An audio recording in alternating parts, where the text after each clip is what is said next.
And good evening, and Governor, let me express my gratitude for you coming up. It's a little bit frightening, though, to be sitting in here next to the former governor of Maryland.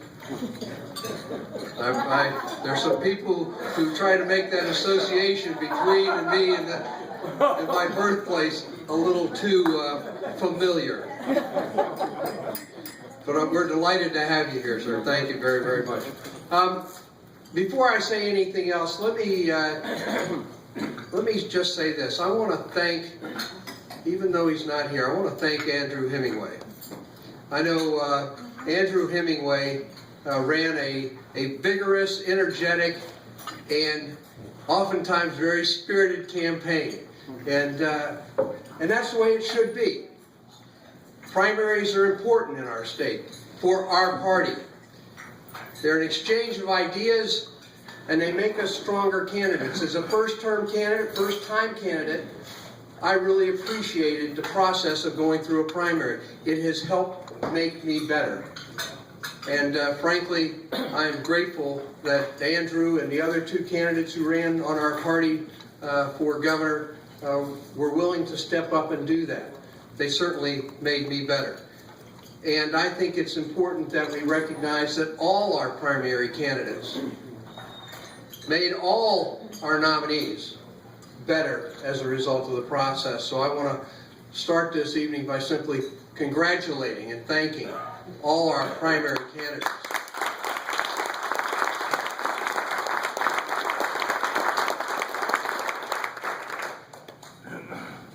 As was mentioned, my wife Judy's with me. She's kind of my secret weapon, actually. And Judy, would you stand up? I want to.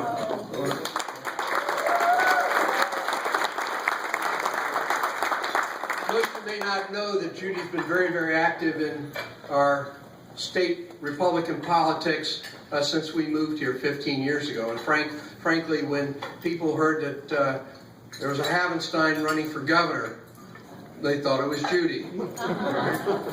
But I am very, very blessed to have her on my team. And frankly, we've been partners at this, not in this particular capacity, for the last 43 years. And thanks, honey, for helping out.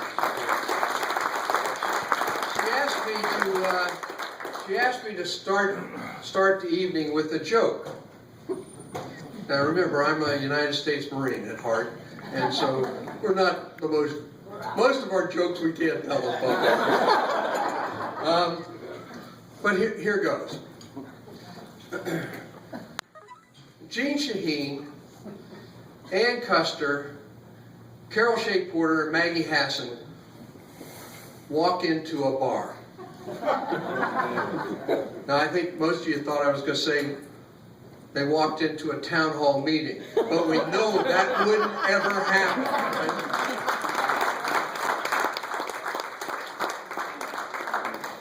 As Jennifer was saying, this year we haven't just elected a great ticket. We've elected a winning ticket. Amen. In Marylinda Garcia, we have the opportunity to elect the future of the Republican Party. Right now, right here in New Hampshire. In Frank Ginta, we have a battle-tested, I can tell you this for sure, a battle-tested veteran who knows how to make decisions and knows how to win. And in Scott, we have a independent-minded Republican who will serve our state extraordinarily well, and you can bet he will not be agreeing with the president 99% of the time.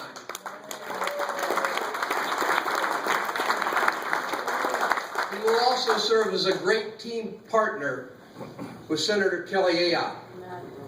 And in the process, make sure Harry Reid gets his pink slip.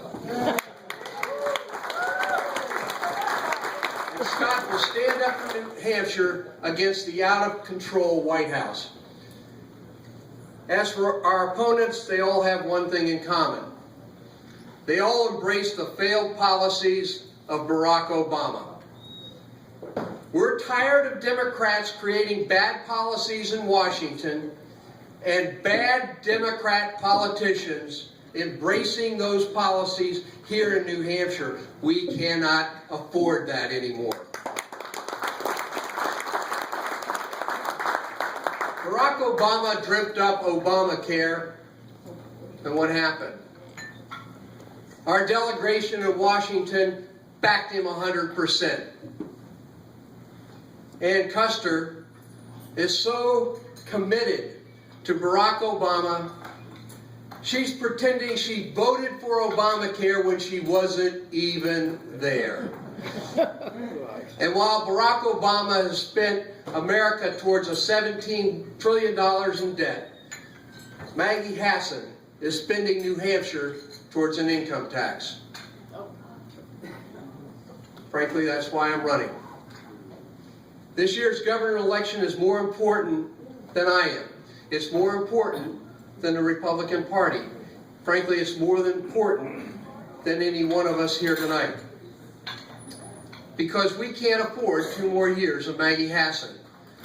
It is no longer enough for the governor to simply take the pledge and say she'll veto taxes as they come to her.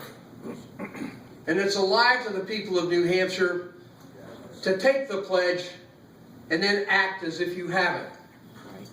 To willfully spend money and kick the can down the road so someone else has to take responsibility. The truth is, Maggie Hassan is spending us towards an income tax. We cannot allow that to happen. The contrast between us could not be more clear.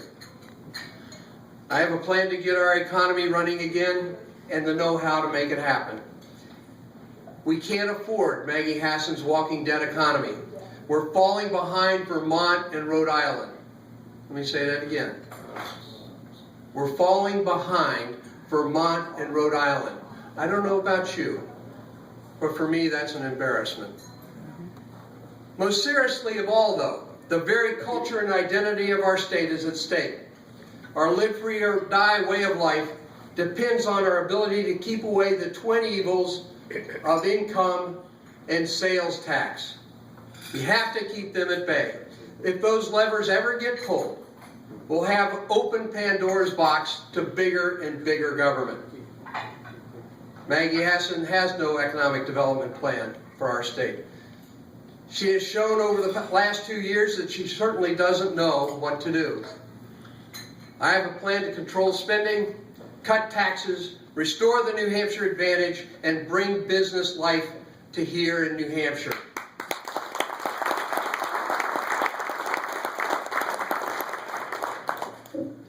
But to do that, we must first fire Maggie Hassan. Yes. So my question is this. It's the same question I asked North this morning. Are you ready? Yes. Are you ready to roll back the failed agenda of Barack Obama? Yes. Are you ready for new leadership and to take New Hampshire in a new direction? Yes. Simply put, are you ready to win? Yes. I'm ready. I know Mary Linda's ready. I know Frank Ginta's ready. I know Scott Brown's ready. And guess what? I know Jennifer's ready to help us. The question is, are you ready? Are you really ready? Because if you're ready, then let's get to work and make it happen. Thanks.